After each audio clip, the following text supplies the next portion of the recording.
A free press in China could have prevented the coronavirus pandemic, media watchdog says. London's strongman leaders around the world are using the coronavirus crisis to stifle journalists, a leading press freedom watchdog has warned, as it bemoaned a missed opportunity to highlight the severity of the outbreak in its early days in Wuhan, China. Reporters Without Borders, RSF, criticized China for censoring early coverage of the coronavirus outbreak, telling CNN Business that the global pandemic could have been averted or lessened had journalists had more freedom in the country. It also condemned Hungarian President Viktor Orbán for securing sweeping new powers to punish journalists in the wake of the crisis, and singled out U.S. President Donald Trump and Brazil's Jair Bolsonaro for their attempts to denigrate the media and encourage hatred of journalists in their respective countries. If there had been a free press in China, if these whistleblowers hadn't been silenced, then this could have been prevented from turning into a pandemic, RSF's UK Bureau Director Rebecca Vincent told CNN Business, as the group unveiled its annual assessment of media liberty in 180 countries. Sometimes we can talk about press freedom in a theoretical way, but this shows the impact can at times be physical. It can affect all of our health, she said. Chinese politicians downplayed the severity of the virus in its early weeks, while police targeted rumormongers and censors deleted any commentary that questioned the official line. Wuhan's mayor Zhu Xianwang later said he understood the public was unsatisfied with our information disclosure. Reporting the truth at the earliest possible moment would have allowed the rest of the world to react probably earlier and probably more seriously, Vincent said. The consequences of stifling media freedom are actually deadly.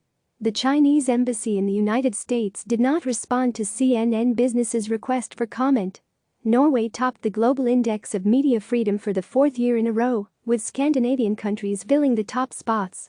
Finland came in second, Denmark third and Sweden fourth. The United States rose slightly but remained in 45th place, just below Taiwan and above Papua New Guinea. And the United Kingdom slid 2 spots to 35th place after the death of Northern Irish journalist Lyra McKee, who was murdered amid rioting in Londonderry, also known as Derry, in April 2019.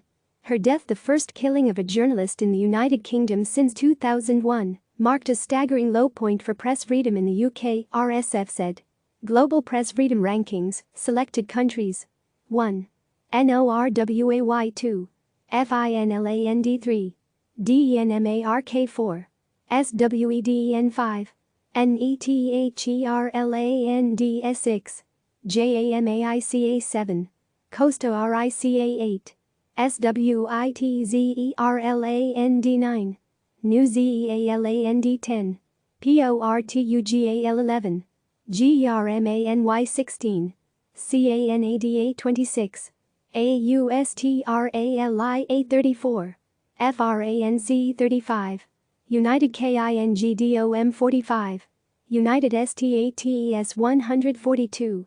INDIA 149. RUSSIA 177. China. The ratings came at the end of another tumultuous 12 months for the press. The RSF was again harshly critical of Trump's rhetoric, accusing the United States and Brazil of becoming models of hostility towards the media. Trump has frequently attacked media outlets and individual journalists, including at his daily coronavirus White House briefings, and Vincent said the U.S. president has continued to set that poor example, which has emboldened strongman figures in other countries.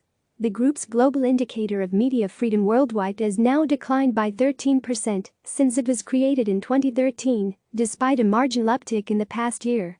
And concerns were raised about the new decade, which has begun with strongmen grasping further powers amid the coronavirus pandemic.